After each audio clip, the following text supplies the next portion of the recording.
कर दो। लिक्विडेशन के चैप्टर में 3 बातें हैं जो आपको करनी है। लिक्विडेशन के चैप्टर में 3 बातें हैं जो आपने करनी है। Number 1 is statement of affairs.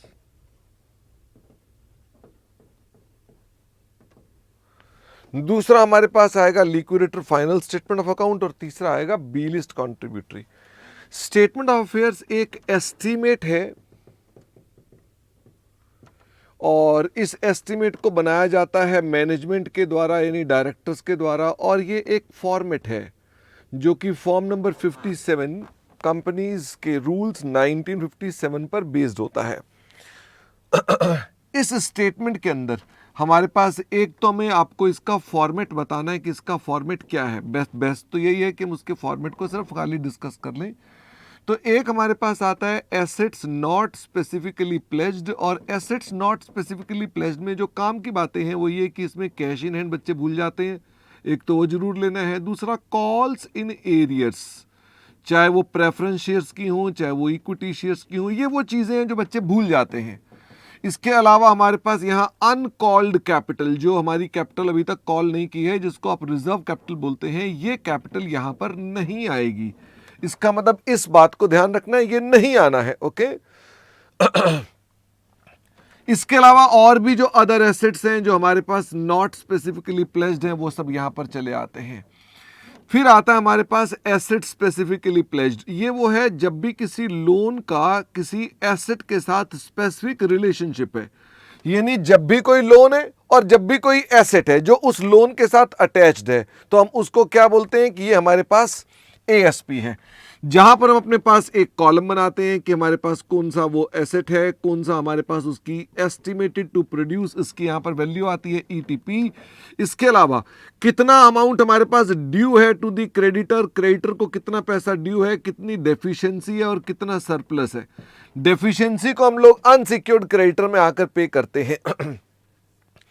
तो मोर और लेस ये हमारे पास एक फॉर्म है खाली जिसके अंदर हम अपने पास इसको लिखते हैं और फिर उसके बाद इनको हम अपने पास जो अमाउंट होता है इसको हम जो सरप्लस होता है उस सरप्लस को हम बाद में एस्टिमेटेड सरप्लस को, जो सरप्लस है वो सरप्लस कहाँ चला जाता है, transfer to the outer column, यानी बाहर भेज देते हैं।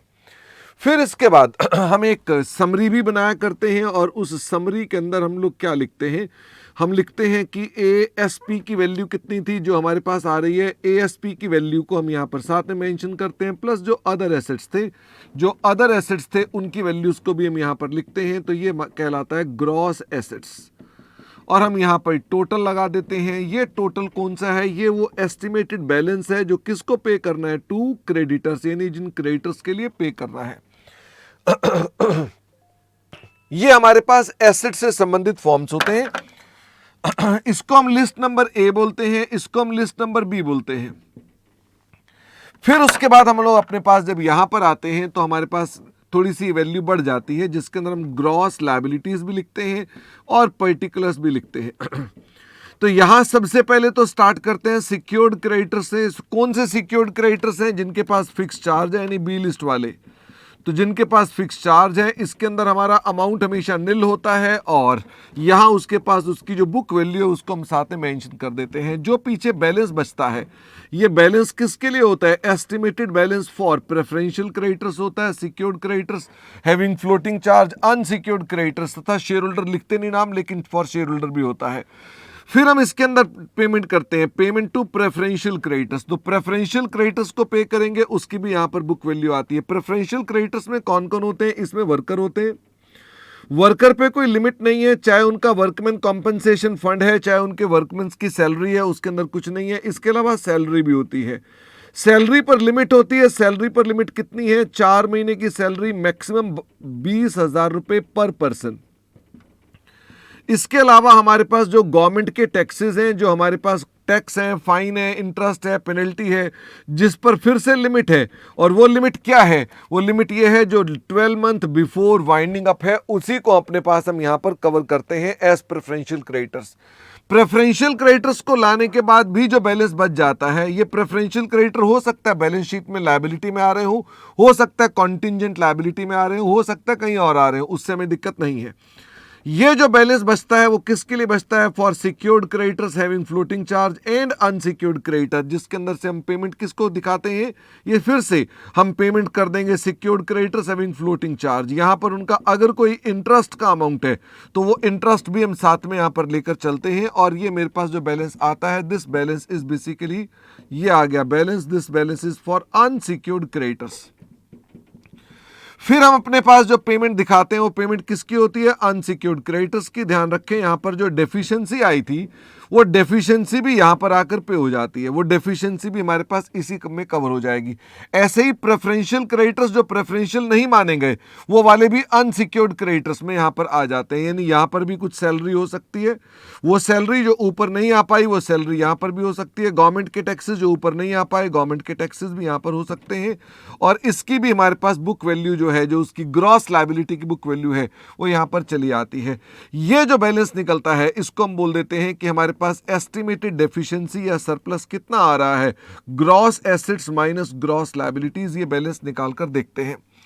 यहां पर ग्रॉस लायबिलिटीज का टोटल लगाया जाता है जो कि ये है, ग्रॉस एसेट्स का टोटल हमारे पास ये आ जाता है। इन दोनों से अपने पास हम ये काम करते हैं। इसमें मजे की बात कुछ समझने वाली ये आती है कि जब आप इस बुक वैल्यू को लिखते हैं तो इस बुक वैल्यू में आप वही लिखेंगे जिनको आप बी लिस्ट में पे कर रहे हैं। इसका मतलब ये कि जितना पैसा टोटल ड्यू था माइनस जितना पैसा भी हम उनको नहीं पे कर पाए, इसका मतलब this amount minus this amount हमारे पास बुक वैल्यू निकल कर आती है। उसी प्रकार से प्रेफरेंशियल क्रेडिटर्स का भी ये अमाउंट वही है जो प्रेफरेंशियल के रूप में पे हो रहा है। अगर ये कुछ अमाउंट पे हो रहा है एज अनसिक्योर्ड तो उसका अमाउंट बाकी अनसिक्योर्ड में आता है। यानी ये हमारा एक फॉर्मेट होता है। इसको फिर से हम बोल देते हैं ये लिस्ट बी है, ये हमारे पास लिस्ट सी है, ये हमारे पास लिस्ट डी है, ये हमारे पास लिस्ट ई है। इसके अलावा हमारे पास यहां पर आते हैं जो पेमेंट की जाती है टू प्रेफरेंस शेयर होल्डर, साथ में इनका प्रेफरेंस का डिविडेंड भी अगर क्वेश्चन में लिखा है कि एरियर में है तो ये हमारे पास आ जाएगा। इसके अलावा हमारी called up equity share capital भी आती है, क्योंकि कॉल्स इन एरियर आपने ऊपर कलेक्ट कर ली है तो ये कॉल्ड अप अब फुली पेड बन जाता है। फुली पेड मतलब कॉल्ड अप हमारा पेड अप बन जाता है, तो यही अमाउंट हम यहां पर दिखते हैं। इसके बाद जो बैलेंस निकल कर आता है इसे बोलते हैं एस्टिमेटेड डेफिशिएंसी या सरप्लस एज रिगार्ड मेंबर्स, यानी मेंबर्स की डेफिशिएंसी या मेंबर्स का सरप्लस कितना है।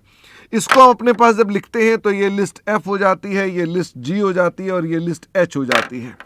हमें इसके अंदर कुछ और भी काम करना पड़ता है। वो क्या काम करना पड़ता है? हमें इसके अंदर अपने पास कुछ इश्यूज हैं उनको डिस्कस करना पड़ता है। नंबर 1, हमें इसमें लिस्ट एच भी बनाने को दी जा सकती है। लिस्ट एच बनाने के लिए हमेशा हम जब स्टार्ट करते हैं तो हमारे पास जो बैलेंस होते हैं रिजर्व्स एंड सरप्लस के, वो कौन से होने चाहिए? बिफोर 3 ईयर्स, 3 साल पहले। ये एटलीस्ट है, इसका मतलब अगर आपको 4 साल पहले का डाटा हो तो 4 साल से चलेंगे, 5 साल का हो तो 5 साल का चलेंगे, 3 साल का होगा तो 3 साल से चलेंगे। इसके अंदर हम प्लस माइनस कर देते हैं जो हमारे प्रॉफिट एंड लॉस आ रहे हैं ड्यूरिंग दिस 3 ईयर पीरियड या 4 ईयर पीरियड जो हमारे पास हैं, ये हमारे ट्रेडिंग लॉसेज या ट्रेडिंग गेन्स होते हैं। इसके अलावा और भी प्रॉफिट एंड लॉस जो नॉन ट्रेडिंग लॉस या नॉन ट्रेडिंग गेन्स हैं वो भी हमारे पास यहां पर आते हैं। इसके अलावा अगर कोई डिविडेंड पेमेंट्स कर रखी हैं तो डिविडेंड भी पे हम यहां पर शो कर देते हैं कि डिविडेंड पेमेंट अगर कोई इन 3 वर्षों में है तो वो है। हमारे पास ये सब चीजें किससे मैच कर जाती हैं? जो बैलेंस शीट में reserve and surplus on the date of winding up है उससे ये मैच करती हैं। कई बार क्वेश्चन के अंदर ये मिसिंग होता है। अगर ये मिसिंग होता है तो हमें अपने पास क्या करना पड़ता है? हमें इसके लिए एक बैलेंस शीट बनानी पड़ती है जिसका कोई भी फॉर्मेट हो सकता है। ये कौन सी बैलेंस शीट है? On the date of winding up, जिसके अंदर हम सभी एसेट्स को लिखते हैं बुक वैल्यू पर, यहां पर शेयर कैपिटल लिखते हैं और यहां पर अपने पास सभी लायबिलिटीज लिखते हैं। तो मेरे पास जो डिफरेंस आता है बैलेंसिंग फिगर वो रिजर्व एंड सरप्लस का आता है जो कि हमारे पास यहां पर मेंशन किया जाता है। अगर मान लीजिए कभी आपके पास इसके अंदर भी डिफरेंस आ जाए तो प्लस माइनस बैलेंसिंग फिगर यहां पर भी आ जाता है कि रिजर्व एंड सरप्लस है। आमतौर पे कोई ईयर या कोई डेटा मिसिंग होता है जिसका बैलेंसिंग फिगर निकलता है। इसके अलावा आइटम्स इंक्रीजिंग डेफिशिएंसी, जो भी आप अपने पास एसेट्स को बेच रहे हैं या लायबिलिटीज को पे कर रहे हैं, उन सब के लॉसेस यहां पर चले आते हैं। इसके अलावा आइटम्स इंक्रीजिंग के बाद रिड्यूसिंग डेफिशिएंसी, जो भी आपके कोई गेन हो रहे हैं एसेट्स को बेचने में या लायबिलिटीज को पे करने में, वो हम यहां लिखते हैं। तो this becomes your list H. ये आपकी डेफिशिएंसी मैच कर जाती है, किसके साथ मैच कर जाती है? ये आपके पास जो डेफिशिएंसी यहां कैलकुलेट की गई थी उसके साथ ही डेफिशिएंसी मैच कर जाती है। प्रेफरेंशियल क्रेडिटर्स में डायरेक्टर्स को हम कभी भी अपना एम्प्लॉय नहीं मानते। Directors are not employees. हम अपने पास कुछ नोट्स भी देते हैं। वाइंडिंग अप की कॉस्ट को हम हमेशा इग्नोर कर देते हैं और हम अनकॉल्ड कैपिटल को भी इग्नोर कर देते हैं। तो इस बात को हम लोग अपने पास अपनी स्टेटमेंट के नीचे नोट में मेंशन करते हैं कि the above statement is subject to cost of winding up and uncalled capital. अगर कोई है तो उसको भी हम अपने पास इस तरह से मेंशन कर देते हैं। ये हमारे पास एक स्टेटमेंट्स थी, ये स्टेटमेंट हमारे पास बनती है। इस पर बहुत ज्यादा क्वेश्चंस नहीं होते हैं, बट मैंने आपके लिए इनके ऊपर क्वेश्चंस निकाल रखे हैं कि इस पर क्वेश्चन कौन कौन से हैं। तो आइए देखें इस पे कौन कौन से क्वेश्चंस आपको इंस्टीट्यूट ने पूछे हुए हैं। तो क्वेश्चन नंबर है हमारे पास इस कॉन्सेप्ट के ऊपर क्वेश्चन नंबर 11, 12, 13, 14, 13 एंड 14। इसके अलावा question number 22 and 24। Question number 22 and 24 क्या होता है ना, मैंने अपने पास एक लिस्ट बना रखी होती है, क्वेश्चंस की लिस्ट बना रखी होती है, जिसके अंदर मैंने क्वेश्चन सब लिखे होते हैं। बस ये इससे हमको आराम रहता है आपकी क्लास कंडक्ट करते हुए कि क्वेश्चन का ऑर्डर क्या रखना है। अब आती है इसके अलावा प्रेफरेंशियल क्रेडिटर्स के ऊपर भी आपके पास कुछ क्वेश्चंस हैं। प्रेफरेंशियल क्रेडिटर्स पर जो क्वेश्चन है वो है क्वेश्चन 2, 3, क्वेश्चन 2, 3, 18। इसके अलावा हमारे पास है क्वेश्चन 23, 42, 23, 42। और इसके अलावा हमारे पास आता है 43 एंड 71, 43 एंड 71। तो इतने सारे क्वेश्चन ये हैं। इसके ऊपर आपके पास कुछ थ्योरी क्वेश्चंस भी हैं, वो थ्योरी क्वेश्चंस भी आप चेक कर सकते हैं। थ्योरी क्वेश्चंस है क्वेश्चन नंबर 1, 15, 17, 36, 1, 15, 17 एंड 36। ये आपके पास थ्योरी क्वेश्चन है। अब मैंने आपसे कहा कि ये हमारा सारा अनुमान होता है, लेकिन जब हम रियल में पेमेंट करते हैं तो प्रेफरेंशियल क्रेडिटर्स में आपके पास एक सेक्शन 326 का रियल में एक राइट होता है। रियल केस में उनके पास एक राइट होता है। वो राइट क्या होता है? वो राइट ये होता है कि इनके पास ओवरराइडिंग प्रेफरेंशियल क्रेडिटर्स का राइट होता है कि अगर कोई secured creditor having fix charge, अगर किसी एसेट के साथ अटैच्ड चार्ज है और उसको पेमेंट हो रही है, तो उसके लिए जब उनको पेमेंट होगी तो साथ में ही अपने पास वर्कर्स को, मैंने क्या सारे प्रेफरेंशियल क्रेडिटर्स बोला? The answer is only and only workers. Workers को हम प्रो राटा पेमेंट करते हैं। तो ये एक प्रोवाइजो है सेक्शन 326 की, जिसके ऊपर हमारे पास इंस्टीट्यूट ने रेपिटेटिवली एक क्वेश्चन बार बार पूछा हुआ है। वो क्वेश्चन भी ऑलरेडी इसी लिस्ट के अंदर मैंने आपको मेंशन कर दिया है। ये हमारे टॉपिक का एक पार्ट है, ठीक है। तो वेदिका पूछ रहे हैं सर ये लिस्ट, बेटा मैंने वहीं से कॉपी करके लिस्ट आपको यहां लिख दी है। वो लिस्ट आपको खाली में इकट्ठी आपको अगर चाहिए तो भेज दूंगा, लेकिन उसका यूज नहीं होगा, आपके लिए ये यूजफुल है। इसके अलावा हमारे को इस टॉपिक में दूसरा पार्ट क्या पढ़ना पड़ता है? दूसरे पार्ट का नाम है liquidator final statement of account.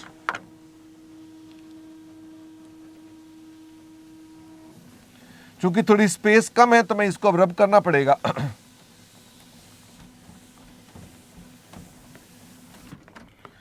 तो इस कॉन्सेप्ट में स्टेटमेंट ऑफ अफेयर्स में तो ज्यादा मत्थापच्ची नहीं थी, खाली फॉर्म भरना है बार बार। तो इसके अंदर फॉर्म्स की प्रैक्टिस है, जितनी आप करेंगे उतना आपको अच्छा रहेगा। तो दूसरा पार्ट जो इसके अंदर हम बनाते हैं that is called liquidator final statement of account. इसमें भी दो तरह के क्वेश्चंस हो सकते हैं। केवल और केवल हमारे को question liquidator final statement of account का हो सकता है, या question receiver final statement of account and liquidator final statement of account का क्वेश्चन हो सकता है। यानी दो तरह के क्वेश्चन इसके अंदर पूछे जा सकते हैं। तो इसके अंदर फॉर्मेट दोनों के लिए सेम है, हमारे पास फॉर्मेट में कोई दिक्कत नहीं है। लेकिन लिक्विडेटर का फॉर्मेट जो हमारे पास है it's just like cash account.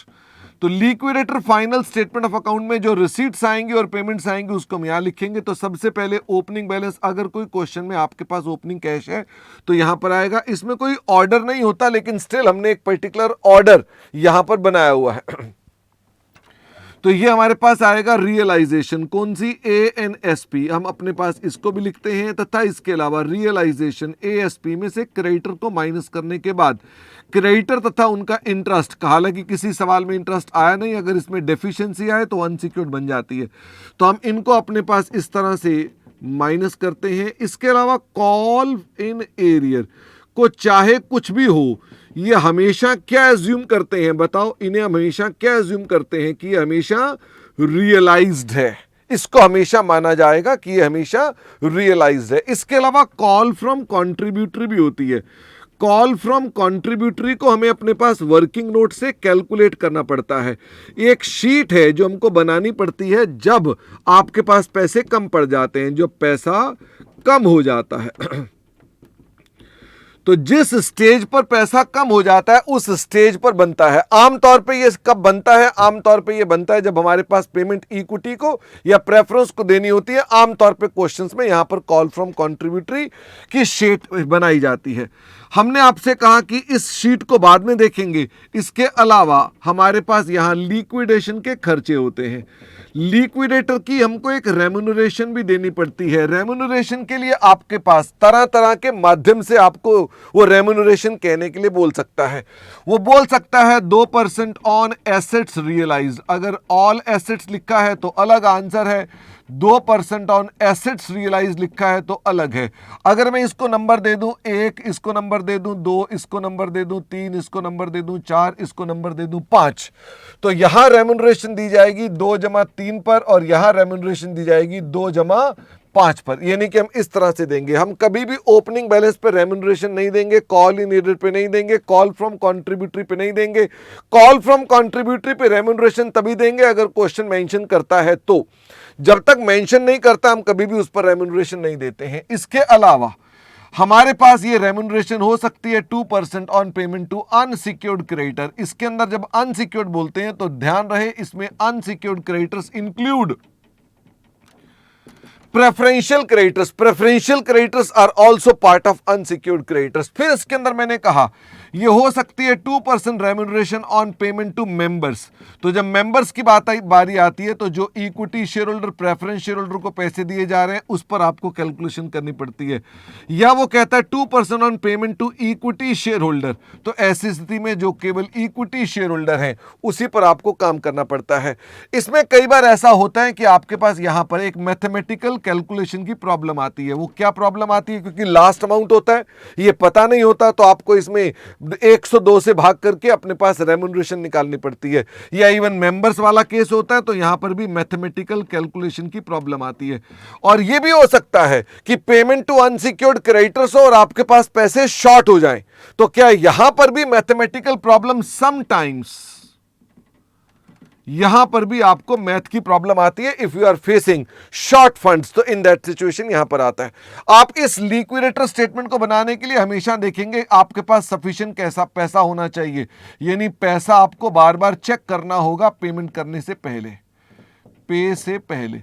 अगर मान लो पैसे नहीं है तो आप अपने पास ऐसा नहीं कर सकते हैं। इसके अलावा हम यहां पेमेंट किसको करेंगे, पेमेंट करेंगे टू द प्रेफरेंशियल क्रेडिटर्स अगर आपके पास पैसे हैं। फिर उसके बाद पेमेंट करेंगे to the secured creditors having floating charge, और इनको हम यहां पर इंटरेस्ट भी देंगे। जो इंटरेस्ट देंगे वो हम कब तक का देंगे, अगर कंपनी सॉल्वेंट है तो हम up to date of payment, जो डेट ऑफ पेमेंट है वहां तक का इंटरेस्ट देंगे। और अगर ये कंपनी इनसॉल्वेंट है तो अपने पास हम इंटरेस्ट कहां तक का देंगे, up to the date of winding up, हम वाइंडिंग अप की डेट तक का इंटरेस्ट देंगे। अगर क्वेश्चन साइलेंट है तो आप हमेशा क्या एज्यूम करेंगे, आप हमेशा एज्यूम करेंगे कि कंपनी सॉल्वेंट है और आप उसके हिसाब से पेमेंट करेंगे। इसके अलावा हम यहां पर अनसिक्योर्ड क्रेडिटर्स को भी पैसे देंगे। अनसिक्योर्ड क्रेडिटर में अगर यहां डेफिशिएंसी है तो वो भी साथ में चली आती है, तो वो हमारे पास अनसिक्योर्ड क्रेडिटर्स के पास पेमेंट चली जाती है। इसमें और कोई चीज नहीं होती है। फिर आती है payment to preference share holders.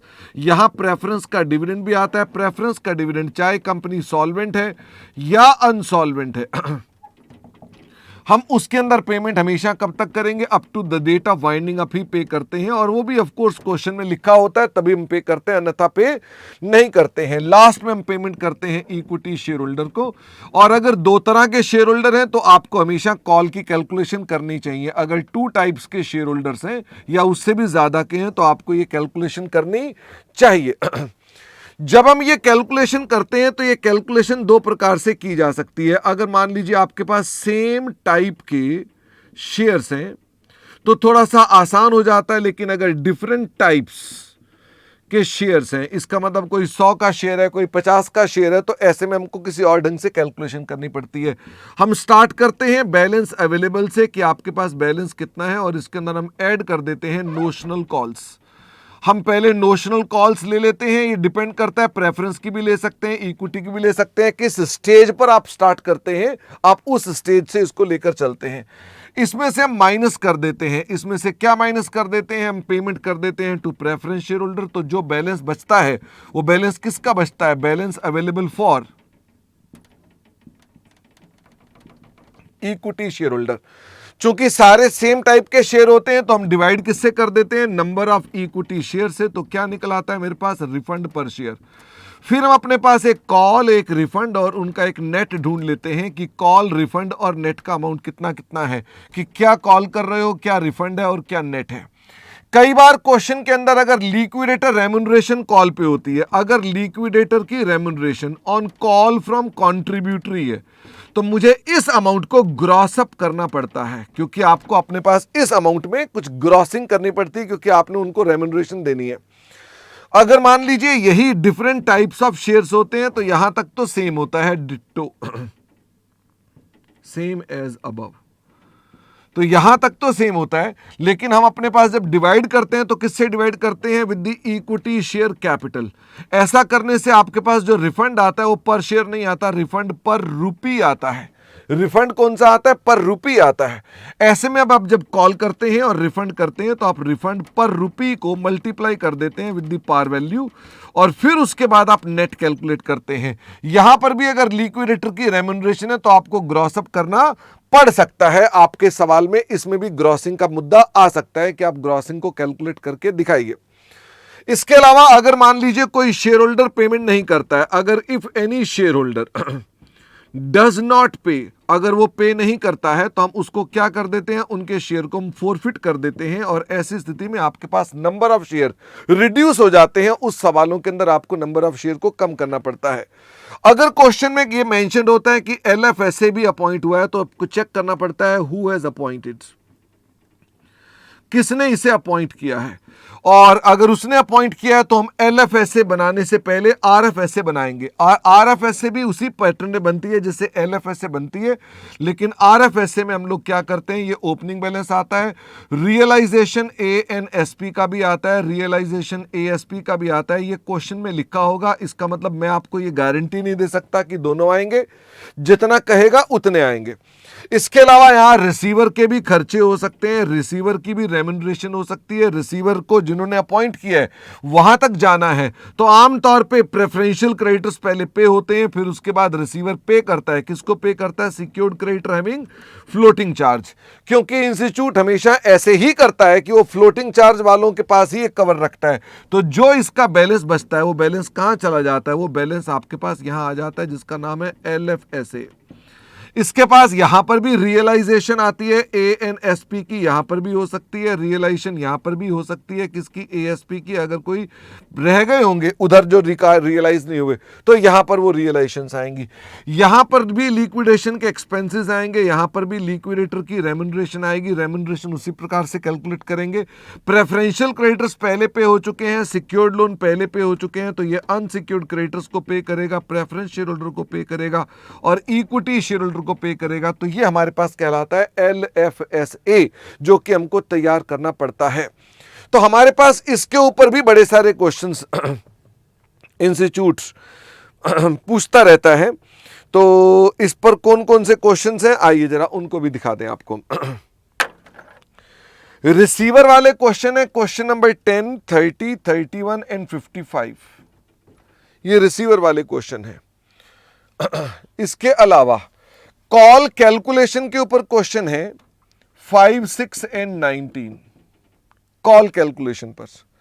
इसके अलावा LFSA बनाने के लिए क्वेश्चन है आपके पास बड़े सारे 7, 8, 9, 21, 27, 28, 29, 51, 52, 53, 54, 64, 65, 67, 68, 69 और 26। इसके अलावा लिक्विडेटर की रेम्यूनरेशन के ऊपर भी कुछ क्वेश्चंस हैं। लिक्विडेटर की रेम्यूनरेशन पर क्वेश्चंस हैं, वो कौन कौन से हैं? Question number 20, 25, 44, 45, 46, 47, 48, 49, 50 and 66। इसके अलावा एक थ्योरी का क्वेश्चन भी है। थ्योरी का क्वेश्चन हमारे पास जो है वो थ्योरी क्वेश्चन नंबर 35 है। तो this is my order of the questions जो आपको अपने पास, हमने भी इसी ऑर्डर में किया है। मैंने आपको इसका होमवर्क इकट्ठा दिया होगा, इसका होमवर्क इकट्ठा, इसका हो थ्योरी का नहीं दिया होगा, इसका होमवर्क इकट्ठा दिया होगा। तो इस प्रकार से हम लोग अपने पास LFSA बनाते हैं। तो ये मोर और लेस हमारा एक इंपॉर्टेंट कॉन्सेप्ट था, क्योंकि हमने इसको भी कवर करना था। ये दूसरी स्लाइड भी मैंने इसकी प्रिंट कर ली।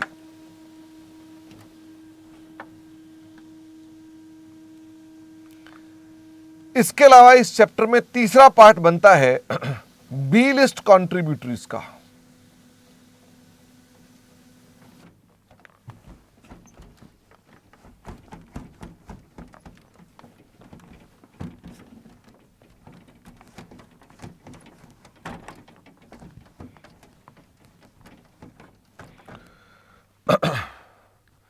बी लिस्ट कॉन्ट्रीब्यूटरीज के लिए आपको पहले अपने पास समझना है कि बी लिस्ट का मतलब क्या होता है। इसका बी लिस्ट का मीनिंग क्या होता है? B list are the ex shareholders. ये एक्स शेयर होल्डर है। ये एक्स में कौन है? जो हमारे पास within last 12 months transfer करते हैं या ट्रांसमिट करते हैं ड्यू टू डेथ। इसका मतलब ये वो लोग हैं। मैंने आपसे ये कहा कि इनके लिए ये भी ध्यान रखना है कि whose a list fail to pay, जिनके ए लिस्ट के पैसे नहीं आए। अगर ए लिस्ट वाले पेमेंट कर देंगे तो क्या एक्स शेयर होल्डर को पकड़ सकते हो? The answer is no. तो इसका मतलब जरूरी है कि ये वो एक्स शेयर होल्डर हैं जिनके पास ए लिस्ट उनकी फेल कर जाती है। इसमें हमारा लॉ क्या कहता है? वो कहता है ये पे करेंगे कॉल का पैसा, कॉल मनी, और शेयर ऑफ लॉस। कौन सा loss? On the date of transfer या ट्रांसमिशन। जिस दिन आपने ट्रांसफर किया या ट्रांसमिशन किया उस दिन का share of loss, whichever is lower, ये पे करना पड़ेगा। इसको गवर्न करता है हमारे पास section 430 of the companies act 1956।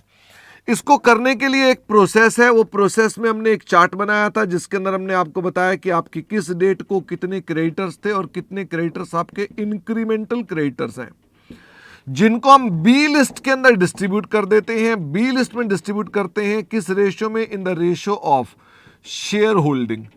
और यही अल्टीमेटली बाद में क्या बन जाता है? अमाउंट पेड टू क्रेडिटर बन जाता है। हम जब अपने पास इसे रखते हैं तो इन्हें अपने पास एक ऑर्डर में रखते हैं। कौन सी डेट में रखते हैं? डेट का ऑर्डर फॉलो करते हैं। ऐसा करने पे जो आपका इंक्रीमेंटल लॉस है, इनिशियली तो चारों लोगों में बढ़ जाता है, लेकिन जो इंक्रीमेंटल लॉस अगला होता है वो सिर्फ किस में बढ़ता है? इन 3 लोग में। लेकिन उसके बाद अगर मान लीजिए इंक्रीमेंटल लॉस आता है तो किस में बढ़ता है? Only in these 2 people. And अगर उसके बाद भी कोई इंक्रीमेंटल लॉस है तो सिर्फ इसमें डिस्ट्रीब्यूट होता है। ये लॉस भी हो सकता है, प्रॉफिट भी हो सकता है। लॉस होगा तो कोई दिक्कत नहीं है, लॉस के रूप में दिखाना। प्रॉफिट होगा तो ब्रैकेट लगा के चलाना उसको।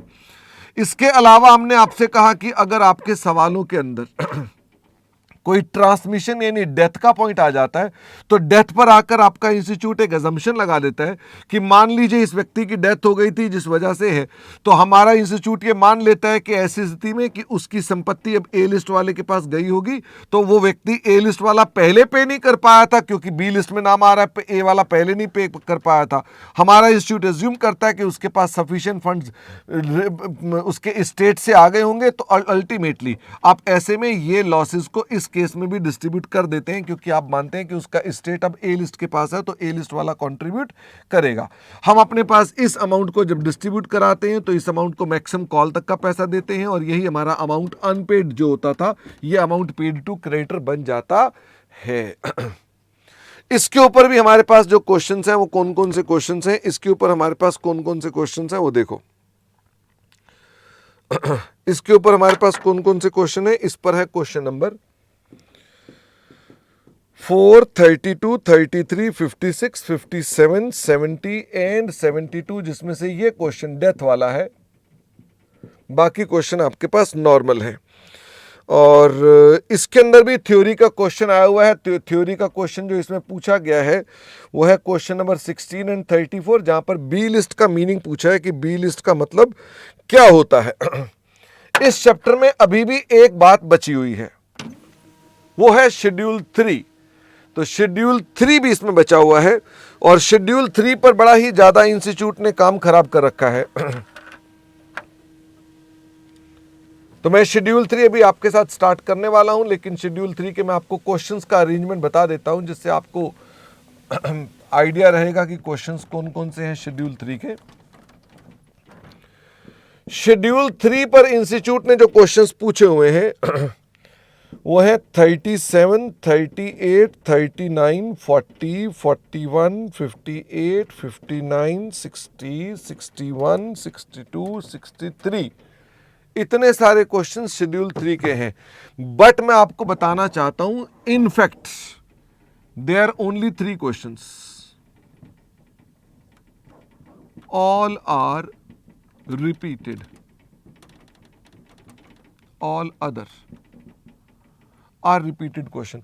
इसका मतलब आपके लिए इनकी संख्या इंपॉर्टेंट नहीं होनी चाहिए। दृष्टि बेटा मैंने ना इसकी ग्रुपिंग कर नहीं रखी है तो मेरे को इसमें ये पता है इसमें 3 ही क्वेश्चन है, तो वो तो मैंने एक ही बार में होमवर्क में दे देने होते हैं, इसलिए मैंने ग्रुपिंग नहीं कर रखी है। तो आप इसमें एक बार देख लीजिएगा, तो इसमें से 3 ही क्वेश्चन है। एक तो पहला तो अलग होगा ही होगा, अब बाकी इसका किसके साथ है आई डोंट नो। ठीक है, तो इसका मतलब आप इसको देख लेना, 3 ही क्वेश्चन है इसके अंदर। तो अगर आप वो बाद में देख लेंगे क्वेश्चन करते वक्त तो कौन कौन से 3 क्वेश्चन है, तो हम उन 3 क्वेश्चंस को भी आपके साथ डिस्कस करेंगे। शेड्यूल 3 पर वैसे कोई कारण नहीं बनता आपको पूछने का। शेड्यूल 3 पर इसलिए कारण नहीं बनता क्योंकि शेड्यूल 3 ग्रुप 1 का है, लेकिन क्योंकि आप ग्रुप 2 में भी कहीं ना कहीं शेड्यूल 3 की आवश्यकता महसूस करते हैं, अमेलगमेशन के चैप्टर में, पार्टनरशिप में भी 1-2 जगह पर आवश्यकता आती है, इसलिए शेड्यूल 3 भी उन्होंने आपके कोर्स में डाल रखा है, लेकिन उन्होंने वेरी वेरी लाइट नोट्स। ठीक है, मतलब ये आपको हल्का फुल्का बताने के लिए है, उसके अलावा और उसमें कुछ नहीं है। तो यहां पर मैं अपना सारा का सारा वीडियो समरी वाला पार्ट बंद कर रहा हूं।